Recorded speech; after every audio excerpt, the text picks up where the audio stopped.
sudah siapkan. Bukti-bukti, Bukti saksi-saksi. bukti semua saksi kita sudah siapkan. Untuk permasalahan ini, bukti-bukti kita sudah cukup. Gitu loh. Bukti-bukti kita sudah cukup. Seharusnya ini menjadi perhatian Mas Putra Siregar. Gitu loh. Karena ini akan menjadi konsekuensinya beliau. Gitu ya. Makanya kita harapkan Mas Putra Siregar untuk di minggu depan harus hadir. Kalau kita bicara masalah etiket baik, Mbak Septi selama ini selalu hadir, selalu ingin memperjuangkan hubungannya dengan Mas Putra Siregar.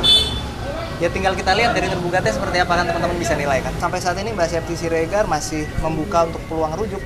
Maka dari itu kita sebagai kuasa hukum masih dipercayakan untuk hadir. Sebenarnya kayak gini, alasan Mbak Septi mungkin yang selalu diberitakan di media adalah, wah Mbak Septi ini pelin-pelan, dia yang menggugat tapi dia juga yang merujuk. Sebenarnya bukan itu. Pada intinya Mbak Septi hanya ingin memperjuangkan haknya.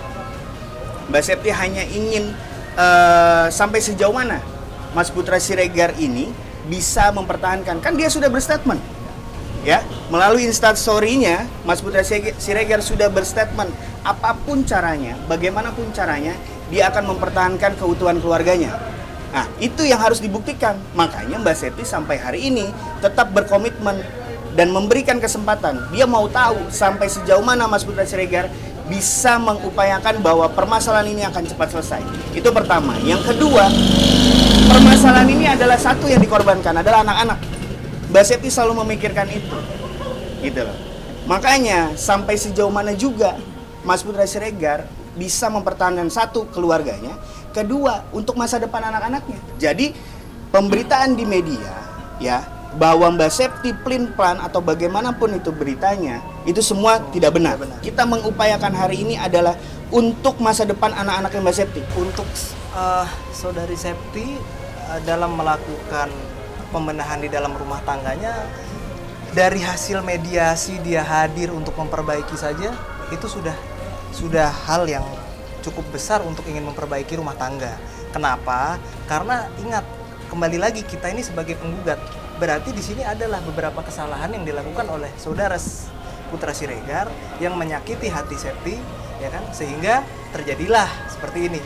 Nah, apabila sampai saat ini kuasa hukum maupun saudara Putra Siregar belum ada yang mengkomunikasikan hal tersebut dengan kami, gitu.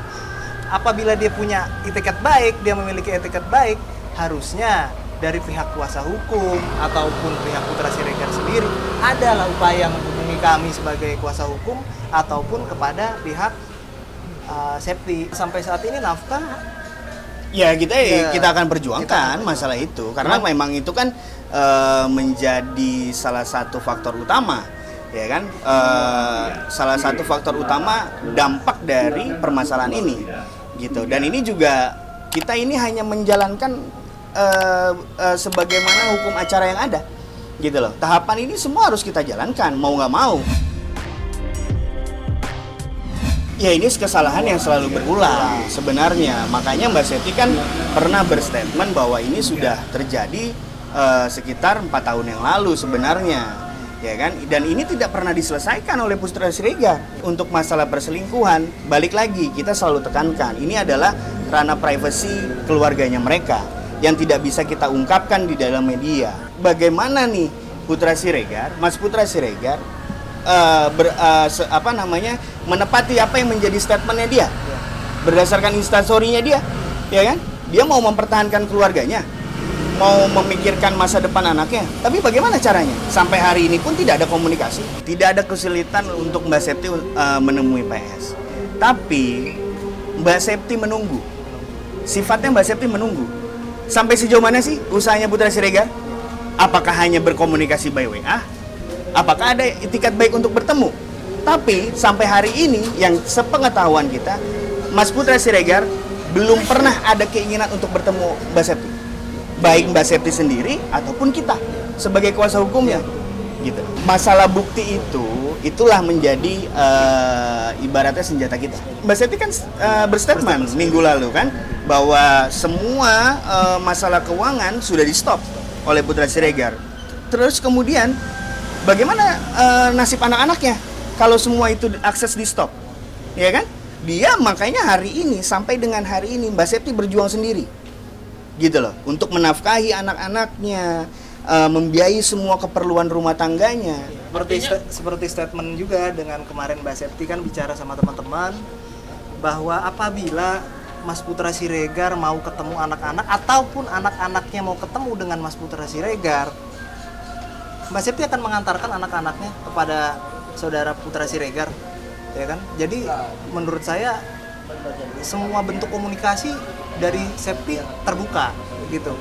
Dari masalah anak dia mau main sama bapaknya silahkan, itu semua terbuka. Iya, saya rasa setiap seorang istri yang kemudian tidak dinafkahi lagi oleh suaminya pasti ada kesulitan.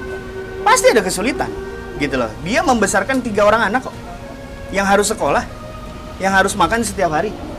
Sejak kita mengajukan gugatan ini, gitu. Bang, untuk Septi sendiri dia yang meninggalkan rumah atau Bang Putra yang meninggalkan rumah? Mbak Septi yang meninggalkan rumah, karena itu kan menjadi kalau misalkan Mbak Septi tetap bertahan di rumah, kita yang kita takutin adalah terjadi hal-hal yang tidak diinginkan gitu. Makanya alangkah baiknya Mbak Septi memutuskan untuk keluar dari rumah. Ya kita memberikan advice terbaik lah Gitu. Dari awal ini kita sebagai kuasa hukum itu pada saat dia cerita mengenai bagaimana kalau kita mediasi, saya ada permasalahan hukum seperti ini. Awal mula kita hanya menjalankan amanah, jadi kita nggak tiba-tiba langsung kita menggugat perceraian. Tidak, kita pertama-tama kita memberikan apa bisa kita bicarakan di luar, kita lakukan mediasi di luar daripada persidangan. Tapi ternyata sepertinya susah gitu untuk seperti itu. Akhirnya dilakukan kembali nih pengulangan tadi yang teman-teman tanyakan. Akhirnya pada saat bulan Oktober dia sudah menyerah dan dia mau menggugat Putra Siregar ke perceraian. Ya, yang Mbak Septi kasih tahu ke kita hanya dia lagi kurang fit aja. Bang, selain cerai, isi gugatannya selain itu apa aja Bang? Mungkin Harta dari gono gini anak dan lain-lain. Kalau harta gono gini dan anak itu nanti Terpisah. di agenda selanjutnya setelah perceraian. Kita fokus di perceraian. Kita fokus aja di perceraian.